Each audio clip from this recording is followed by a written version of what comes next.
This is Kim Evans with Inspired Conversations podcast show. I'm so excited. I have a beautiful guest today. But before we get started, let me introduce who I am. I'm Kim Evans. I'm the proud owner of Two Gorgeous Integrated Health and Wellness for 25 years. And I'm also a speaker, beauty expert, business, and holistic wellness coach. So we are doing live our podcast, Inspired Podcast with Kim Evans. We are now on Apple, we're on Spotify, we're on Google, we're on Speaker, and just made Amazon. So our podcast is growing. So thank you so much, viewers. Jenny, thank you so much for saying yes to be my guest today. Thank you. Are you just excited to be here? Yes. Yes. yes. I am so excited to have this wonderful woman because she's very, very busy. So I'm so glad that finally she said, yeah, Kim, we're going to go ahead and do this. So before I get in, Jenny, I always love to just start with a very, very, very simple prayer. I hope that's okay with you. I always like to ask permission. But this is what we do here on the Two Gorgeous podcast show. So real quickly, so God, I want to invite the Holy One in, the omnipotent one, the almighty, all power. Lord, we just wanted to say thank you. I just want to acknowledge your presence. I just want to acknowledge your presence and thank you for being here. Omnipotent one, thank you for blessing me and just thanking you for being great. Thank you, God, for blessing Jenny and for Jenny to say yes. She's a faithful servant and she's going to bless us with some beautiful nuggets today of some information that is really going to change the course of a lot of people. Podcast views that are listening, I want you to be inspired. I want you to be motivated. I hope that you can walk away with something that can actually be transformative in your life, be uplifted and uprooted as far as the east, as far as the west, as far as the north, as far as the south, that God sends this message out to whom that needs to hear. Thank you, God. Thank you, Miss Jenny. Thank you for saying yes to be my guest. So before we get started, may I read a little bit about you? Yes. Is that okay? Yes. Thank you. I want you to bask in the ambience sometimes. Sometimes we just like, when we listen to all these things about ourselves because we don't read stuff about ourselves, you'd be like, who is that person? So let me just share a little bit. Jenny Wood is an Ayurveda specialist, and she's also a certified massage therapist. She's my massage therapist, as a matter of fact. Jenny Wood was born in Galveston, Texas. She grew up as a military brat. I was married. My ex-husband was a military man. You was a military brat? See, I didn't know you was a military brat, Jenny. She's a military brat. Yep, moved around a lot. It's something about folks that move around a lot. Yeah. Some of the places that you lived as a child: San Diego, Hawaii, oh Lord Jesus, Hawaii, New York City, London, England, and California. Jenny loves learning and understanding people of different cultures and subcultures. See, that's probably what makes you such an excellent massage therapist. Mm-hmm. Jenny graduated from San Diego State University 2002 with a bachelor's in psychology. She worked in corporate America until 2008.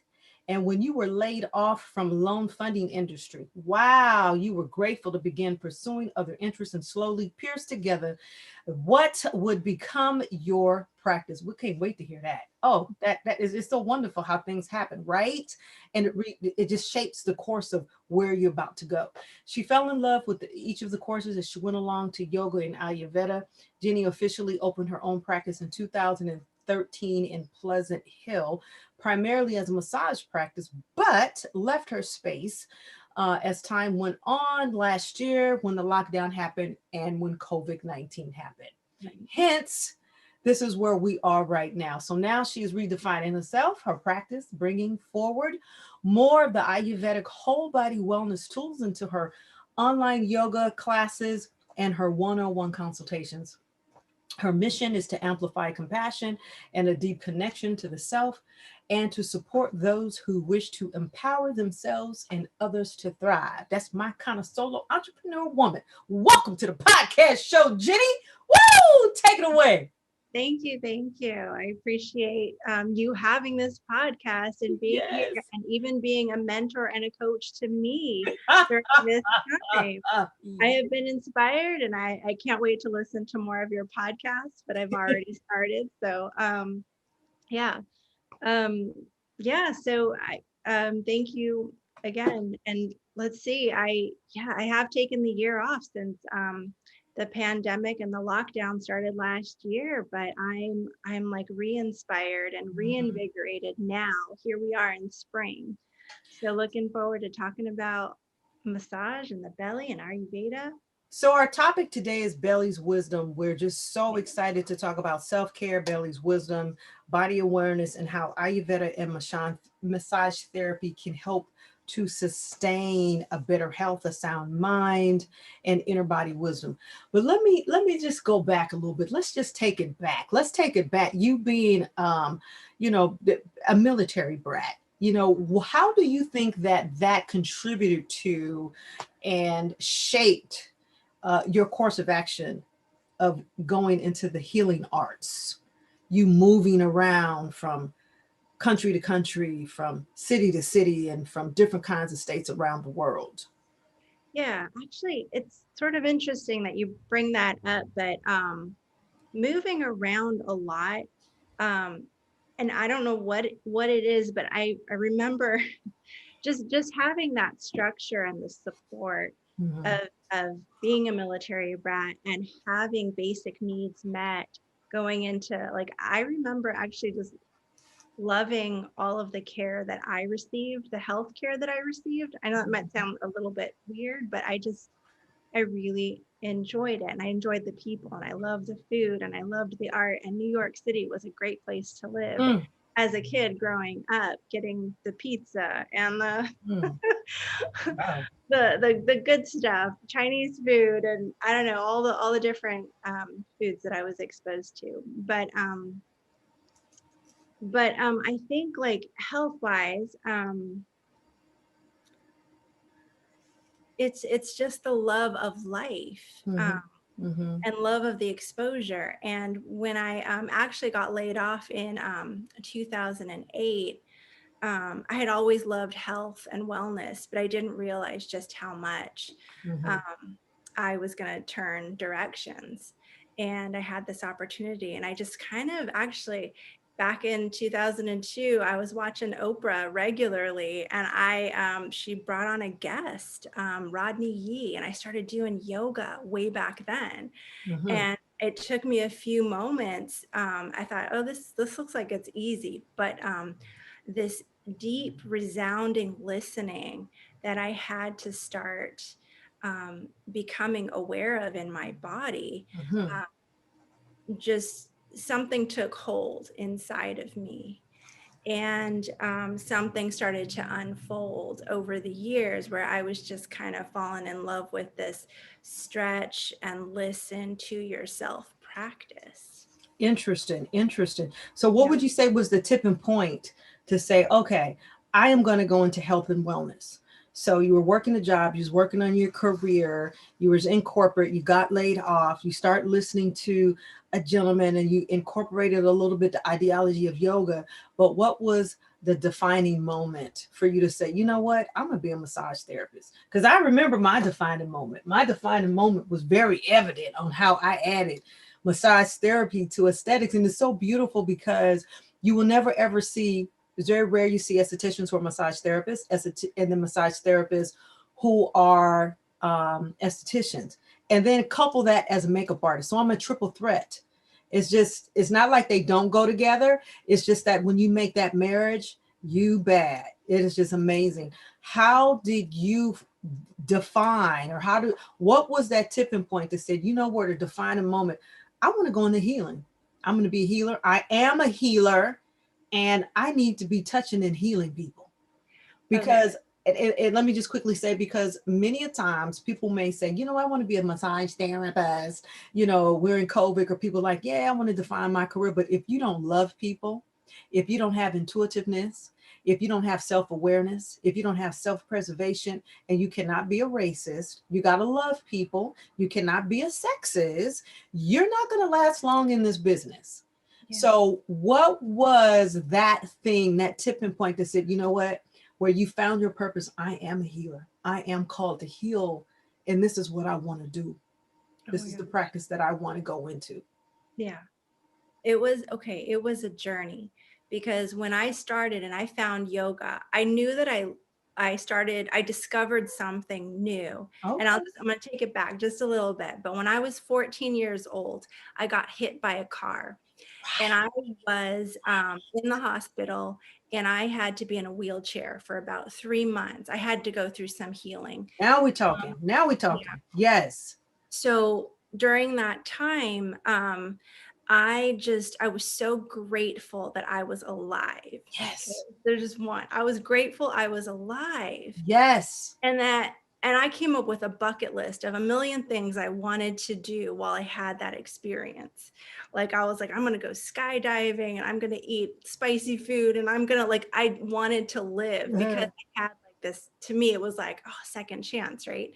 But I what I also recognized was all the nurses and the doctors that took care of me. mm, I felt so cared for, and I healed, and people would come and visit me, and the connections were good. And I mean, it was like I was alive and mm, I wanted to live. mm-hmm. And so I had that experience at 14, but I go on and I'm not sure. And you go and you fall into the practicality of life. And I'm like, I don't know what I want to do or what I want to be. And so Oprah brings on Rodney Yee, talks about yoga, and I'm thinking, oh, this will be a good exercise. But I was also told at 14, you are going to have arthritis by the time you are 30 years old. So I thought, okay, I've got to find some kind of thing that will help me take care of my body. And it was yoga. Mm-hmm. And so when I got laid off in 2008, I was like, why not try Why not try it? Why yoga not? training, you know? And all of a sudden there's this, like, this beautiful unfolding, like, you don't know what life is going to throw at you. That's But I was right. already reading books, and Gary Zukav of Soul Stories, I just have to mention that. I read his book over and over after he was a guest on the Oprah show. And so some of the things that were pointed to was like just being open to, when you find the thing you love, you will know. And I didn't know what that thing was yet. And I still had to go and, like, just keep letting things unfold and let life kind of little by little. I wasn't like looking for, I wanted the big thing, but it wasn't happening. So I take this yoga training, teacher training, and it's amazing. And this lady, she comes to the course, and I have to name, she is one of my teachers, Deanna Batdorf, and she teaches at the Dhyana Center in Sebastopol. Well, she Mm, comes and she starts talking about Ayurveda, and I'm like, what's Ayurveda? Like, what the heck? I've never heard of this thing. And she shares it, but something in me just resonates, and all of a sudden, like, I know I want to go take that course. I don't know why, mm-hmm. but when you know that you are interested in something. And I would say to any of your listeners, like, when you know it, follow it, like, see Mm-hmm. where it goes. It'll take you to something maybe more interesting. So I didn't know where it was going to take me, so I found Ayurveda. And I was like, I got to go take her course. Couldn't take her course right away. I decided to do some more yoga training, but I just, in the back of my head, it just kept going, take her course, take her course. And eventually, like, um, I was able to call them. I was able to get into her course. She had just a 9-month certification course that was good for me. I was a young mom. My son was like, what, 1.5, 2 years old. And so I started that, and it was one amazing journey after the, Journey after the other. and Yes. And that's normally the way it goes. yeah, and like 6 months into this course, like, the last part of her course is the body work portion of her Mm, course. I hadn't mm, gotten there yet. mm, And the first lesson, for me, what I remember was the belly. It was our first lesson to, like, how to take care of the body through body work. mm-hmm. And it was just the most intense and inspiring Wow. and deep experience. We were learning how to, like, feel outside of the belly, like where the uterus is, and like how to balance that out, and Mm-hmm. know if if it falls to one side or the other. But Mm. anyway, without going into lots of It's detail. so amazing. And it's so funny, Jenny, as we were doing that belly massage, that I remember when I was learning it for massage therapists. Either you love it or either you don't. Your Yeah. instructor is going to teach you how to do it because it's a part of the curriculum. Now, whether or not you're going to implement that in your practice is up to the practitioner that's going to do it. And I have found that I love it. This is why that I do it with my clients. And there's so much knowledge in that. And we're going to get into that a little later. But I got to circle back. When did you first know that you were a healer? And it's beautiful because you say as your journey unfolded. And I think to a lot of us as our healing massage therapists, is that you really don't know until you start working on clients. And then you really don't know until they come back and they give you feedback. Like when Jesus was healing the leper with leprosy, and then none of them came back and they told people what happened, but one came back. So when your clients start coming back and say, you know what, that massage worked. You know what, I'm feeling pretty good. Because I'll put things on and I'll do things on my clients. We're not here to say that we treat people in terms of we have cures. We're doing holistic modalities and we're here to educate. You always want to call your doctor. You always, listeners, want to do your own research. We're alternative healing practitioners, and we will give you information and you can study that information. But when your clients will come back and say, hey, that worked, that's good. I mean, my tummy went down. I'm feeling wonderful. I'm not feeling, I'm like, that worked. And so, it's like, these are some healing hands right here. That worked. And then when you get more feedback and more feedback, and then you get into it, and then as more of your journey unfolds, I think it's wonderful. So what actually kind of like uplifted your confidence, if you will, when you knew that you were the SHIT, when you laid hands, when you did moxibustion, when you did section cups, when you did, because I'm giving it a little bit away with the Ayurveda, when you started really pulling out your bag of tricks, as we do, when will you rest assured and you had golden healing hands? Because you have healing hands, girl. You have some healing hands. But it's feedback. And then at the same time, like, I feel like it's still an unfolding journey and I still don't always know. But I do get feedback and I get amazing feedback now. And I remember a part of it is like, we had to learn pulse reading. And I was like, oh, wow. Because Jenny gonna take your pulse. When you come in, she's gonna check your pulse. She's gonna look at your tongue.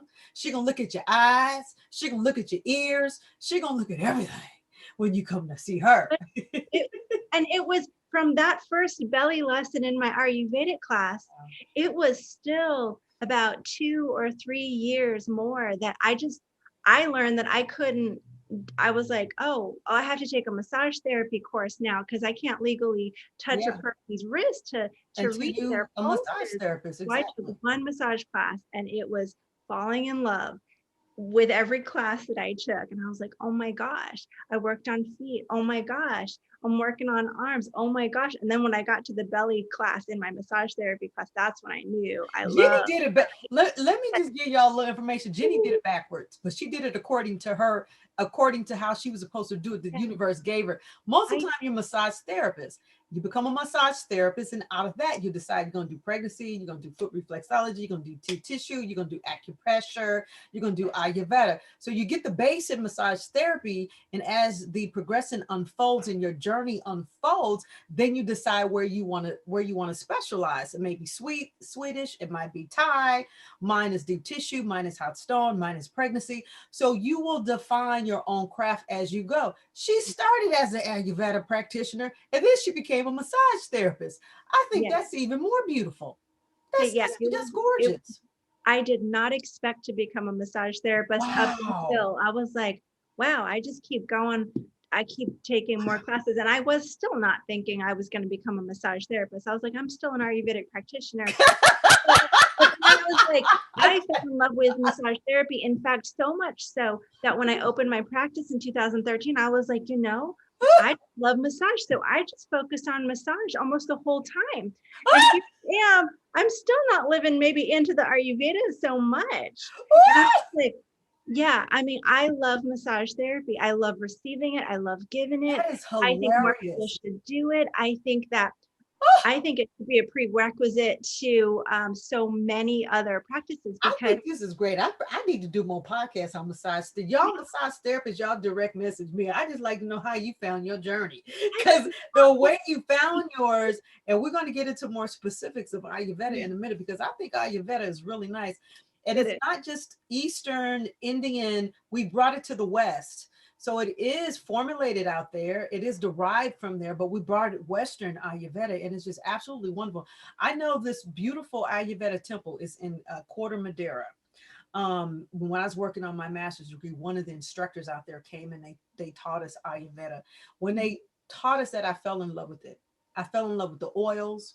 I can only go to Berkeley off of university if they're still oil. They still open to get my oils because they're very viscous. They're very thick. Yes. And I just fell in love with it. I fell in love with the Constitution. So just real quick, Jenny, tell us the definition of Ayurveda and then define what are the four constitutions or the three constitutions. Okay. Yeah. So Ayurveda is an ancient, as I've learned it, it is the science of life. Yes. So it is looking at nature and seeing nature, learning from nature, and then applying the concepts of what you see out there to what is within us. So just as nature has, and I think the simplest way that my teachers explain it is like there is hot elements of the hot, cold, wet, and dry.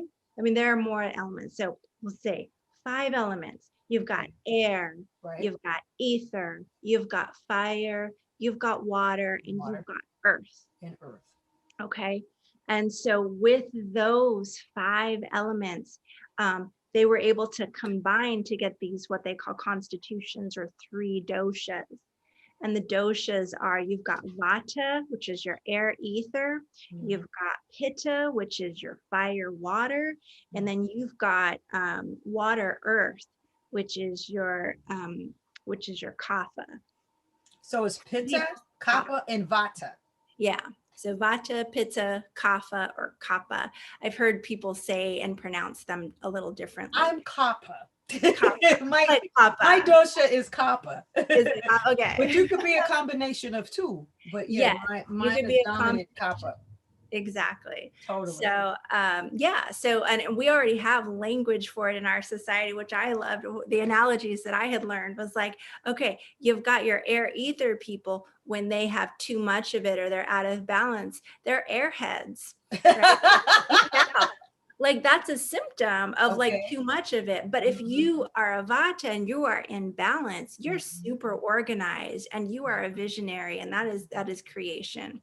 Right? But now your second one is your fire, your pitta, you're a fire person, right? Fire, water. Pitta is about focus, metabolism.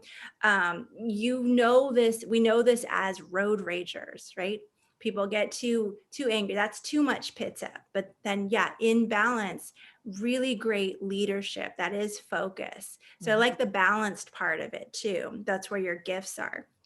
And then for your kapha, you've got like, if you're too out of balance, our language, we will call them couch potatoes, right? You get too heavy, you get too sedentary. But in balance, this is your stable person who's gonna like hold the ground and like can keep a team together and be the nurturer. So somebody who nurtures. Amen. And then you're gonna have the combination of those, and you're gonna be, one's going to be a dominant. You're going to know that dominant piece because that's the piece that usually goes out of balance. And so we want to just note that. So Ayurvedic practitioners they'll read the pulse, they'll look at the body. There's different ways to read what constitution you are. And then even just there's questionnaires online that you can find, and that'll help you get your So assessment. again, when you say constitution, you're meaning one of the 3 doshas. Yeah, one of the either pitta, vata, or kapha. And let me just reiterate for the listeners, one of the reasons why, if you are going to a massage therapist who is an Ayurveda practitioner, because see, you're getting massage therapy and they'll be able to help you on a deeper level. So for instance, if you were having severe, let's give an example, IBS or digestion issues, and you saw a massage therapist, they're probably going to do some subtle touch. They'll work on you to probably do some release. They do some reflexology. They'll get your digestion in order. But if they're Ayurveda like Jenny, she's going to look at you with a wider magnifying glass. And not only is she's going to look at you from you telling her about the conditions that you're having, then she can look at you and she can say, okay, what's your constitution? She's going to read your pulse. She's going to actually ask you more in-depth questions, and she'll be able to help you in a more vast, deeper way, because now she has more marbles in her tricks to be able to assist you to overcome your IBS or overcome your digestive health. So do you see, podcast listeners, when you're dealing with massage therapies who have additional layer of credibility, additional layers of experience, additional layers of what they're doing, they can help you faster, they can help you deeply, they can help you lift your awareness to what you're going, and they can get you to the path of healing a lot faster.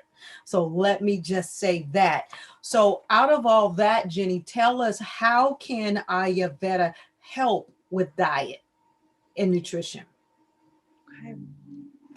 So, So someone, we could stay on that same example that was coming in maybe for a digestion imbalance. As we're going into the spring, this is the perfect time to detox. This is the perfect time to start cleansing. We know that a lot of people are upset in their belly because of the anxiety and because of the depression that they're having with COVID-19. People are having to go in to get their shots, and it's like, oh my God, you know, they're feeling it in their belly's wisdom, which we're getting ready to get to. So as an Ayurvedic practitioner, how do you assist people with their diets from an Ayurvedic perspective? Say if someone was having digestive issues. right. So, so with Ayurveda, really each person is different. Yeah, So each person starting is to different. understand constitutionally, like Right. if I read a person and it seems like they've got maybe like, if I'm getting more of an Inflammation. Let's talk information. That's good. Like you information. know, I've got different kind of food remedies Okay. Okay. to Okay. help.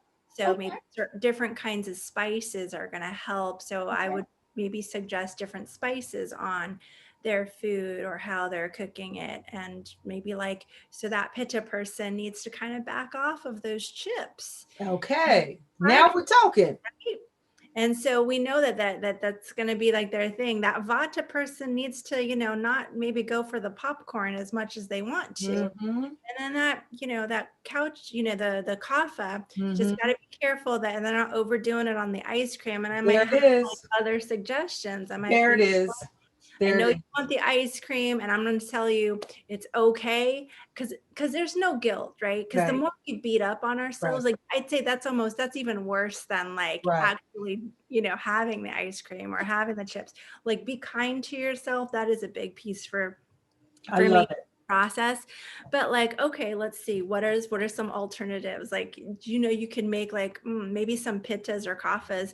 Might even like, you can do an avocado chocolate pudding, right? You go avocados, honey, and cocoa powder. You're going to blend that all up, Right. and that might just be a little substitute of like, I gotta Right. do I this. I need, love it. but sweet in nature is Got it. nourishment. We Got it. need sweet. So it's not like, you know, we don't want to condemn it. Exactly. Exactly. But yeah, so I would look at like, oh, what is going on constitutionally? Oh, maybe a person is dry. I'm gonna say, how is your digestion? Are you feeling constipated? Are you doing a little bit more? So we do have those conversations. And I But love it because, see, you can have these conversations with your practitioners, you know, yeah, an Ayurvedic massage therapist, or like myself, which is a holistic, is a different angle, but we still are in the same path. And it's just so beautiful because we just give you more information on how you could quickly heal yourself. That's all we're doing. We're just giving you information that you don't have time to get. Maybe when you don't go into your doctor's office, because they got to get you in and they got to get you out. But you know, when you build a wellness temple, it's like you can have a little bit more of a dialogue, of a conversation, and we can put you on that road to healing. Then you can go and do more of your research. On that same note, the inflammation is really, really interesting. The bitters, you know, educating, re-educating people about eating bitters it is so ideal to incorporate bitters in their diets because, as we know, it does help to release the HCl, the hydrochloric acid in the diet, which gets kind of trapped up in there. And I think what's so wonderful with Ayurveda is that we get into the emotion behind it. What's causing really the physicality, which is shown and manifested, but it really is driven by the emotion. And I love the fact that you direct people in that path to do that. One other thing I wanted to ask you about Ayurveda is how do you incorporate that in sharing how people should exercise more? If they came in with different types of like pitta or kapha or vata, do you also read them and say, hey, these are some exercises I could recommend that could help you? Oh, These are absolutely. the ones that you need to stay away from. So how do you lend help in that area when it comes to fitness and movement? Because I think this is where your yoga comes in. Yeah, no, absolutely. But I mean, even when I meet people and like just constitutionally, maybe some tips is like I know my kapha clients, they need to like move more. Okay, They Copper, need y'all to need to move, motivate. boy. Yeah, come on, kapha. Like you gotta you gotta motivate them. You got to get moving. So if you have kapha people in your life, you gotta encourage and uplift and keep Mm-hmm. them motivated. And sometimes it is hard when if you're feeling heavy, you don't want to move, but you encourage that. But then at the same time, you got a pitta person who is like running a marathon, and you're like, oh, you need to slow down. I love it. You need to stretch more and like breathe deeper because there's that pitta intensity that's like go, go, go. And then Vata also, I'm like, ooh, they have to, I mean, they have, it's all balance, but Vata has to be careful too, not to work out too much and to get too dry or too spaced out. Cause it's like, okay, no, you need to slow it down. It's a balance. And so there are times when we all need it, and we all have all of this in us. Yes. It's not just, it's just a little bit more like which piece is a Which little more one? in Yeah. you. Are you more dominant? Right. So we're all unique in that. And yeah. And then with springtime coming in, like with everyone, I'm like, oh, let's all go fresh. But with Vata, which interesting in Ayurveda, it's like Vata, like I would caution like eating too much raw. Mm-hmm. Um, too much raw is still like, I mean, have some, but it's again, it's in balance. And it's talking with each person specifically, making sure they're getting enough of what's healthy based on Ayurvedic nutrition. So I love it. So this is all based on Ayurvedic nutrition. Actually, that's her rule book that she uses. But then she also incorporate massage therapy and also yoga in her practice, which makes oh, her a very unique practice. I would say yes, come to my Very yoga. unique. And wait a minute, and then we're going to end with how you can see her on her YouTube channel. And I did post that so that you can actually participate in her online yoga. But Jenny, this is really interesting because I love Ayurveda. I mean, oh God, I mean, when I only because I was exposed to it when I was working on my master's degree, so I really, really know what it is. But I want you to circle back on the person who over exercise, because I have a couple of clients that over exercise. And when you over exercise, that could be a detriment to your body. See, there's a maximum and minimum to everything. There's over too much of any and everything is not really good for you. So some people may think like, oh my God, I need to exercise 7 days a week and I have to really be aggressive and go getter. And that can really be counterintuitive to your body, right? Yeah. And how would you know that? I mean, you just said it. I mean, you can read them because you know their doshas, you know their constitution. Yeah, no, I think that I've certainly seen a few people maybe overdo it. And yeah, it's an interesting conversation to have with Mm-hmm. people because usually the one that's maybe overdoing it is maybe more pitta. And Mm-hmm. pitta is also like, they like control. Mm-hmm. Mm-hmm. So Mm-hmm. you That's gotta it. They like control. Maybe that's probably why they exercise so much because they like control. sure. But at the same time, it's like, oh, to back off and to go softer, or to Right. go into like, what does it mean to have a restorative or a resting, a quieter practice? Mhm. as a part of your, your self-care and your healthcare. Like I it's, love it. And uh, I love when you go to your therapist, like someone like Jenny or someone like myself, because we actually give you those reminders when you're getting ready to go overboard. You know, sometimes you do need to be in checks and balances, and that's what your coaches and consultants and your trainers and your practitioners and your guides are there for, to do that. One sign, real quick, ladies, if you know that you're over exercising, but this could be a sign of something, a lot of things. I'm just saying, just one, and particularly women who are just over exercising, you don't get cycles. Your cycle pattern is thrown off. So I'm just saying, be aware, be aware. That's not the only reason what would throw it off, but one reason is because your cycle pattern gets thrown off if you're inactive and you're always exercising. Because as we know, your cycles are never supposed to be thrown off. That means there's an imbalance in your body somewhere. Because God yeah. made that clock for that clock to work every 28 days. Yeah. And I would actually like to even add to that, Kim, Yes. just for women that maybe don't have cycles or they're further apart Or than their those part. 28 days, is like, make sure you're hydrating. Because, I mean, what happens is you're working out, Right. you're burning fuel, but you're using the water. Like, hydrate, hydrate, hydrate. Make sure you're getting enough electrolytes there. Because the more hydrated you are, the more you're going to feel better. And I honestly believe now, and I didn't at first, but I you got to just honor every cycle. That's You right. gotta just Embrace it. embrace it, honor it. It And actually is something that you can learn from, and when it does come, it's like, okay, it's actually, it's a part of your yeah, it's a it's a part of part. your physiology, is the way that God had designed and made us to be. We need to do, we probably need to do a class on that too, Right. because there's a thing when you know that it's out of balance, and we need to be able to educate women. That's called women's health, on when things are out of balance, and we need to help you to bring those things out of a wellness when your physiology and the things that you're happening with your anatomy is out of balance. And then there are things that what they should look like when they're in balance, out of balance and out of balance. So that is something to where, Jenny, we might have to, we're going to be doing a series on Belly's Wisdom, me and Jenny. There's a book, welcome to my office. There's a book right here, um, that I had like 10 years ago. And this book is thebomb.com. It's funny how our past dictate what we're going to go into. And what had happened was I had found this book.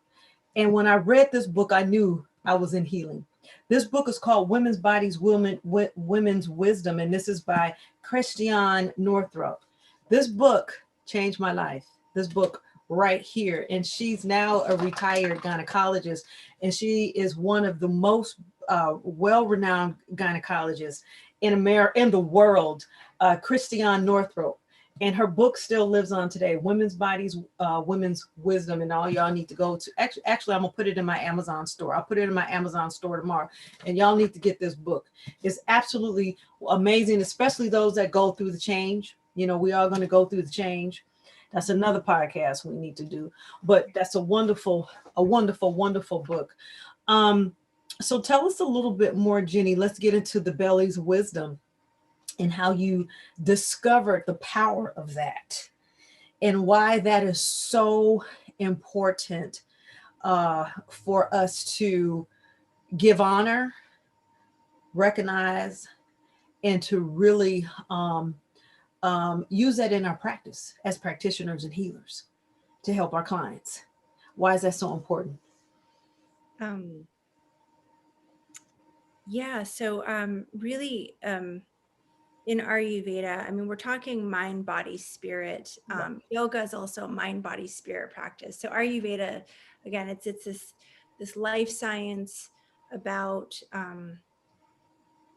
bringing all of it together. And the belly is such a foundational part of what is and makes us healthy. Like the food that we put in our bodies and the way we digest and the way we assimilate and integrate it is important. So, like you said, a lot of maybe massage therapists don't always have it in the practice. Mm-hmm. Um, and yet it is so important. And so,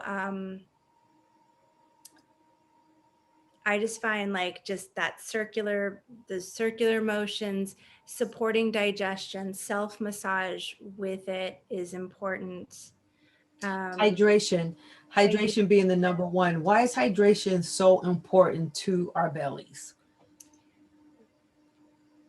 And I know we had talked about um, a lot of people are magnesium deficient and they don't even know that they're magnesium deficient. And then you're walking around with added body pain, and it's like, why are my joints hurting? Why can I not move like this? And you're walking around a little slummy. We can go on and on and on and on, but we know the signs of that. I'm like, first thing I'm like, well, how are you with your magnesium? Uh, maybe you might be a little bit of magnesium and potassium deficient, and magnesium and calcium and zinc is 2 to 1, actually should always go together because they help with the absorption in the body. But sometimes you need a little bit. I know I take extra magnesium every single day, especially when I'm overstressed or feeling tired or my body is aching. I put in 2 tablespoons of, well, 1 teaspoon of magnesium and shake it up and I drink it and I feel amazing. So why is it so important for us to stay hydrated in our tummies and our all around bodies? I mean, I think it's like in our Ayurveda, like when we're first born, we are in the kapha part of our lives, Yes. and we are water. We are born with like, I think I don't know the exact number, but like 98% or whatever. Like we are born water. We are just these Fluid. Huh. right, we're fluid. Yeah. And then we go into the set, like, and that's childhood, and that takes us up into like our early adult life, and then we go into the pitta part of our lives. We're a fiery part of our lives. We don't have as much water. And then we get to older age, and this is the vata, the air ether time of life. This is, we are drying out. We are going to go back to the ethers. We are going to pass. Mm-hmm. And so just to know that we come in as earth, water and earth, then we are water and fire, and Mm-hmm. then we are Wow. air, ether. We are Wow. changing. And that dry out, Wow. like our joints are like, yeah, they're going to dry out. They're going to ache. When the muscles dry out, you Wow. start to ache. You can feel more of your body as you dry out because your Yes. body's actually signaling to you Yes. that that achiness is signaling, I need water. I need Yes. hydration. Yes. I need um, Yes. that suppleness. So that water is important because of like, and not only water, but water is like you, like just like you said, all those electrolytes are important. The magnesium, calcium, sodium, Right. potassium. You talked about zinc, like electrolytes, big time, right? You don't just have water, electrolytes without the water. And Mm-hmm. not only that, you got to make sure that you also follow it up with essential fatty acids and a Mm-hmm. little bit of those raw oils, because that's like lotion for your inside. Mm-hmm. Lotion for your insides, For your ladies. insides. And then after Yes. that, you want to also make sure you get your probiotics, and that all helps the gut. And Yes. that also helps your hydration piece. Yes. So, that is yeah, if we don't have a hydrated belly and we're drying out, and I hate this Mm. analogy, but if you have a if you bake a cake and you don't wash it out right away, and you let that pan sit out on the counter, and then you got to wash it out, It's gonna get real, you're real dry. It's gonna gonna be very, scrape very it hard. dry. Yeah, you don't want to scrape. So like it's happening to our bodies too. So Yes. you just, again, it's look at nature, look at what's happening on the outside with hot, cold, wet, and dry, and then look at what's happening on the inside. What Mhm. is hot, cold, wet, and dry? And so when you feel dry, or you're like, I I'm won't gonna even talk drink about the more masks water. that we have to wear every day, that people have to wear when they're out, or maybe those that are working, or those that are in their homes, and you go on the errands, and you suffocating yourself. You need to be drinking more water. You need to be more hydrated. But I want to circle back really quickly, because some people say they know, but then they forget. It's just to mention some basic omegas. You said the essential fatty acids. People are just like, yeah, I know that, but yeah, but do you really know that? So let me just mention what are a couple of essential fatty acid sources that they could find, Jenny. We know that some that you could get them in the oils. When it comes to foods, we have to sometimes have to meet people where they are at the base elementary level, and we have to kind of like re-educate them on those principles. That's what health educators, and that's what we practitioners do. That's why we just so wonderful at the practice of what we do. So what would you say some of those essential fatty acids in the form of food sources would be, to maybe list maybe three of them that could help someone to say, yeah, I do need to eat that, and I need to eat this, and I need to eat that. Sure, sure. So like what I mean, we we love salmon. Mm-hmm, mm-hmm, We love mm-hmm. salmon. But so what I do is I actually use chia seeds. Okay. I sprinkle them in water. I let them like puff up, and then I'm drinking my chia seed water Oh, throughout the day. nice. Um, Okay, now yeah, that's a good tip, Jenny. How much do you put in your water and let it puff up? food, yeah. And then sometimes I forget about it, but Nice. I I am guilty as charged this year for not getting as hydrated as I know I could be. I Ah. I've completely fallen into like chips. I've done it all, like chips, ice cream, and what, popcorn. But that's So fine. You know, sometimes we're gonna cross over. But the thing is, you know how to correct it. yeah, You know how so to correct it, and you don't go over. But you know, I tell my clients always have sunflower seeds, safflower seeds, pistachios. If you're not a nut eater, then you know you have hemp oils. You have chia seeds, any yeah, kind of those kinds of seeds. Put them in your yogurt. Put them on your eggs. Put them in your omelet. You know, you can put them on your salads. However, you could get them in. Sprinkle them in when you're actually doing your stir-fried vegetables. You're roasting your vegetables, or you baking your vegetables, but however you could get them in that way. And always your fatty fish is absolutely fantastic. oh yeah, absolutely. Totally. And even like just to water saute your vegetables, water saute. This was a turner for me. So like on really getting hydrated was like I would water saute my vegetables. I changed the way I started cooking, or steam your vegetables, and then I would take my olive oil and I would just pour that over my vegetables. Like not a lot, but like if, and then that way, I don't know, it felt much better. So Or you if you like so sesame so oil or what's what so explain that process again. So you water bath your vegetables, so you yeah, steam them and then you drizzle olive oil on top yeah, after they're cooked. after they're So cooked. Yeah. after they're cooked, Excellent. um, instead of frying and cooking the oil. And Excellent. it was a way for me to like also just, it feels better. We felt Mhm. more moisturizing, if you want to Mhm. call it that. And it was a way for me to up hydration. So Do um, you are you an advocate from an Ayurveda perspective in detoxing and detoxification of the body?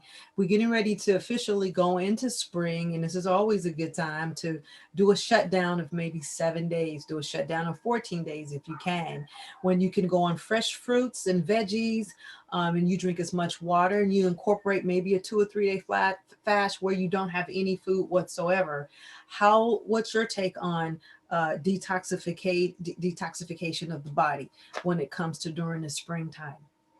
Um, that's a good question. I think I'm actually a person that is still learning all of this, and I'm a big proponent of like nourish first. If you Okay. are going to go into a cleanse, nourish first. Work with someone that's Yes. well versed in it, Right. because I do think there's a lot of different information out there, and I think people have their educational experience. But yeah, know your constitution and Mhm, figure out which one is right for you. mhm. Um, but nourish before you're going to go in there. Make sure you're hydrated, because you don't want to get depleted. And I think that's the only maybe, I guess, concern is like just don't go straight into a cleanse, and yeah, be careful that you don't deplete yourself. Nourish. I love the fact that you're saying that you should hydrate your body and nourish your body. And we had this conversation is that you need to do a pre-cleanse before you go into a cleanse. And that's wiping everything out your cabinets, everything out of your refrigerator. But that's just sitting back and just really nourishing your body, is asking again your belly's wisdom, what do you need right now? And stop stripping yourself of just totally not eating, because that's not nourishing yourself. And then you do these cleanses, you come off these keto things and all this stuff, and all of a sudden you're sour, you're feeling mad, and you gain all the weight back because you deprived yourself, because you didn't nourish yourself in the very beginning. It makes no sense. So it's a process. So Jenny, that makes so much sense. Nourish your body. You know, before you go on a cleanse, ask your belly's wisdom, what do I need right now to make myself whole and healthy? Focus on that. Hold that. What do you need there? Mhm. Right? Yep. Learn it, listen to it. It's Yeah. a journey. And I think it's something that everybody can really just enjoy. If you, yeah, just enjoy it. Love your belly. Love what it loves. Understand it. Like, know it. Know yourself. Like, So why do you think, Jenny, that a lot of women emotionally disregard the signs that the belly is giving? We talked about that. It's like, be kind to your belly. Stop telling your belly that you're fat, ladies, because you feel as though you're the Michelin man or someone, because you don't have a flat board J-Lo body. It's like, love the belly that you're in first, and then you can work on contouring, because inside our bellies, there's a lot of wisdom and a lot of emotion. So why, Jenny, that you think women just either they don't understand, they don't know, they don't recognize how much wisdom is in our bellies? I think, I mean, there's so much wisdom to be had in our bellies. Yes. And I learned even like way back when in my yoga teacher training that actually, like, just culturally, like, we're sucking in our gut. Yes. And in yoga, you actually want to let your belly relax. And Yes. when you relax your belly, the more you relax your belly, the more you feel, the Yes. more you actually connect to an intuitive side of that belly. Like, you have gut instincts or gut knowing, and yeah, there's a lot to be said about that. So I think that ties into yoga. So if someone was feeling kind of anxiety or angst, then how can yoga help with the breath of the belly? Because we know in yoga, as you get into deep breathing, also helps to diminish the feeling of anxiety because it's something about that breath in the belly. What is that mind body connection? Love the mind body connection. Let's get to the mind And body connection. It's the mind mind body connection. that's what this is all about. The Really, mind body connection. it's the mind body connection. It's being connected to spirit. It's being connected to feeling you. Yes. The more relaxed you Yes. are in your body, Yes. the more you are able to, I believe, connect to that greater part of yourself, or that spirit, or whatever you want to call it. Um, and so, yeah, it's important to, like, do, I always tell my classes, long, deep breathing in my videos, long, deep breathing. Mhm. I will not stop saying that, because to have your breath tight and shallow, that in itself is creating anxiety, and that is creating fear. If you can change your breath, oh my gosh, if you can change your breath, Mhm. you can change how you feel, or notice how you feel. And if the anxiety is going up, just turn to your breath, make it longer, make it deeper, try to get things happening and moving a little bit more through your center. Mhm. And that's going to just give you more energy. That's going to give you more calm. That's going to give you more focus. It's going to feel good. It's going to feel better. So So, give us, do you have like one quick 60-second example of how we could do that in terms of our breath? Because I know you standing in front of the Safeway store and it's a long line. You probably getting ready. You want to slap somebody. You're mad, and then you get puffed up, and now you can't breathe. Now you have an anxiety attack. Or you're trying to get out the store. You're in the post office, and it's like now it's a long line. Now you get mad. So I believe that we could use these techniques wherever we are. I believe they are in real time. We see these things like 1 2000, 3 2000, 4 2000. You take a deep breath in, you go out, you breathe in out of your diaphragm. You say 1 woo-saw, 2 3 woo-saw, 4 3 woo-saw. So I mean, a lot of that has a lot of truth, but really, how can we just do it formally? What would you say, one or two tips real quick that you could leave us with on? We could do some deep breathing here. sure. So yeah, we can even just do that right here, right Okay. now. So I would just encourage, just if you have a moment, go ahead and close your eyes All right. and just allow yourself to feel what it is to take a nice, long, deep inhale, long and deep as you can. You just even hold it up at the top, and then you're just going to let it out nice and slow.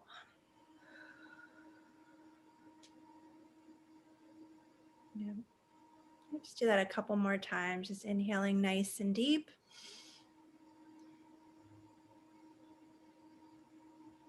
And exhaling nice and long.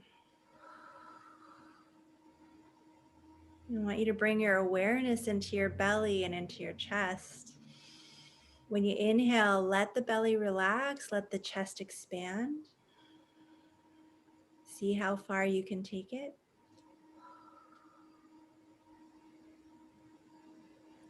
And then as you exhale, even let yourself make some noise. You can sigh or good. Let's do one last one. Inhaling nice and deep. And I encourage you to sigh. Make some noise. And just shake it out. Yeah, just feeling it, right? It feels good. That feels good, doesn't it? It feels so good. Oh, I love that. Okay, ladies, next time you get mad at your husband, give me 6 feet. Let me do a couple of deep breaths. Make sound, like let it out. Just let it out. Give me 6 feet, honey, 6 feet. Got to get into my deep breathing. Let me reset. That is so fantastic. See, something as simple as that, Jenny. Yeah, it's so simple. Wonderful. It's so simple. And there's so many simple things and we forget or we overlook, or they're sometimes too simple. So I love it. What do you love most about yoga? I just love how I feel at the end of a practice. I always feel more centered, more calm, more alive. Sometimes I feel more creative, like the possibility that's in the practice. It's like the yoga practice or the meditation practice. It brings me deeper to connection. So. I remember I was actually doing a lot more yoga with Yoga Works before they closed before COVID. And I was having a conversation with my dad. He's like, you just look so peaceful. You just look more peaceful. I'm like, I guess that yoga must be working, because not only did we did the physical yoga, but we did the meditation and the breathing behind it as well. And sometimes it wasn't just poses. We would just go in and we would just do deep breathing practices. So Jenny, what's next for you now that you've combined massage therapy, Ayurveda, and also now yoga? What is your next as you begin to rethink and replan as we move through this COVID and out of COVID and where we're going as practitioners? What's your next? So my next is doing more yoga on YouTube and making it available for the public. So Nice. just to get more tools out there for people that need and want a little extra support. And you know what? I think I'm just like open to possibility at this moment. Like we're going to just let things unfold as they do. And it's one step after the next and just keep following those impulses of what feels right, what feels good. And I'm looking forward to eventually having my own practice open again. But for now, I'm online. And then where should people find you, Jenny, online on your YouTube channel? Okay. What's your YouTube channel? So my YouTube channel is under Jenny Wood, but just searching under Jenny Wood Yoga would be excellent. That should bring me up. And then I do have a website called Jenny's Wellness. It is an old site, but it is still good. My contact information is there. So if people want to reach out to me, then feel free to go to my website, Jenny's Wellness. And I'll put that in the information. I also posted one of them on the website too.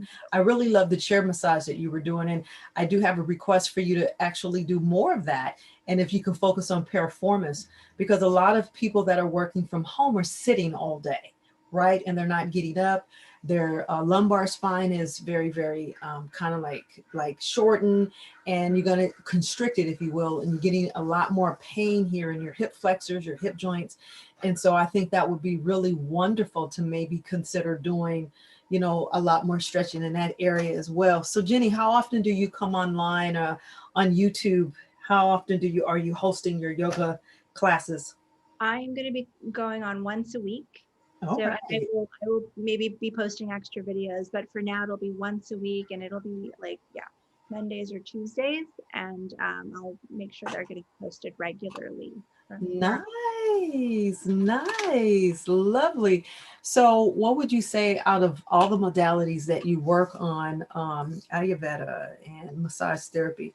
And I forgot to ask you, what is your specialty when it comes to massage therapy? What are you the specialist, or you love to do more deep tissue, hot stone, Swedish shiatsu, Thai? What's your focus point when it comes to I massage think, therapy? my one of my favorite massage modalities is the Ayurvedic. It's the nourishing, it's the oils, Okay. hot stones, Oh towels. yeah, Jenny does great hot stones. I Like, love those hot oh, stones. yeah, Woo! Because I can't do them to myself. I can't do a I hot stone massage to know, myself. and I love it. Yeah, but a lot of oil, because that actually is something that's so great for calming the nervous system. It's actually called Abhyanga. She's Say self it oil. one more time, Jenny. Oh, Yeah, she put them Abhyanga. hot stones on you, and then she does her own Ayurveda. See, I use aromatherapy essential oils. Oh She yeah, does Ayurveda oils. Those are two different things. yeah, When you yeah. come from aromatherapy, that's a different perspective. When you do Totally. Ayurveda, that's a total different perspective. Right. And you could blend Ooh, it. and It's then you great. can combine the two together. Woo! It'll make you feel like Moses going up when he went to the tabernacle and he came back with platinum hair with the 10 commandments. I mean, can you imagine deep tissue, hot stone, Ayurveda with a sprinkle of aromatherapy? You would have to catch a Uber home. It'd be so much you couldn't handle it. Okay. Oh, so Jenny, what's your favorite massage as a receiver? When you go into receiving massage, what is your favorite? Oh my gosh. I cannot say I even have a favorite because I love them all. Like I love them all. I love receiving it. I would say to any of your listeners, if you don't know or haven't experienced much massage, please go and experience as much as you can because Yeah, life is full. There's so much available. Like you don't want to miss out. And yeah, totally. um, yeah. So and I go to Kim too. And Kim, I just love your massages. Like love them. And the oil. I'll be like, Jenny, we got to schedule our massage. She's like, okay, which week? I'll be like, what day can I be there, Jenny? Jenny was like, well, what day can I come? Oh, it's beautiful. And ladies and gentlemen, for those of you, you can't get any better when you know that your massage therapist got their shots and they're vaccinated and they're practicing the utmost COVID Yeah. principles and mandates. You guys are in good hands. And let me just leave you with those of you who are going to different kind of massage practices. Just make sure that they are. Make sure that they are vaccinated. Make sure that they're really sanitary. Make sure that they clean. Make sure that they're practicing, safe COVID mandates and practices and things of that nature. That taking your temperature, that you're doing the COVID, questionnaire. There's certain things that we have to have enforced. We have to make sure that we're doing. If your practitioner is not doing that, you would want to question that. So let me just leave you with that as well. So Miss Jenny, it has been a pleasure. I'm so excited. I'm so glad we finally got a chance to do this. And ladies and gentlemen, I wanted to say me and Jenny's going to be working on a project called Belly's Wisdom coming together. I'm so excited on that. And we're going to come up with some dates in April that we're going to put two masterminds together and share holistic principles as it relates to Bailey's wisdom. Jenny, is there any last minute thoughts that you would like to share with the audience? Any Um, tips that you would like to, two tips that you would like to leave us with in terms of managing our self care better? I love the fact that we started with awareness, and I would just say be more aware of your body. Really listen, take the time at the end of your day and in the morning, and be more in tune with yourself, ladies, and particularly our queens, because especially when you're doing breast checks and self cares, your belly has wisdom and your belly is always talking to you. When things are out of alignment, when you are at a dysbiosis, your body has already sent you a message. yeah. Many times you're not listening to the message, and you must listen to the message that your body is sending you. What would you like to add, Jenny? I would just like to add, just yeah, keep loving yourself, love your body, and if you're able to give yourself some self massage and self care, Yes. just please do. It's so amazing, and the word. love. Um, the word sneha means love. Okay. It also means oil in Ayurveda or in Sanskrit. And so when you're putting oil and you're oiling yourself, you Yes. are essentially loving yourself. And so Yes. just to even to hold that sacredness Mm-hmm. of this practice is And really on that note, I do have to ask one last question about the oil because it's very important. And I remember the oils that you used on me and the oil that I also learned when I was studying the Ayurvedic principles. They're very viscous, they're very thick. And in India, they even more thick. I mean, they're healing conditions out there that is just so far beyond what we do here in the West. But what is the essence of why the oils are so thick and they're not transparent? And a lot of them are real amber, and it's just they're real. You can feel it. They're different. What is that magic behind why you think they're? I mean, they're totally different oils that are used. you know what? That's a really great question. And we might have to get back to that. I don't know, but they are Oh, magical and they are. they're wonderful. Yeah. They are. And there is a treatment that's done, and I know a lot of spas they were incorporating too. It was in the third eye that the oil here, and it's a beautiful awakening of wisdom. That is What was called that treatment called? Paksha?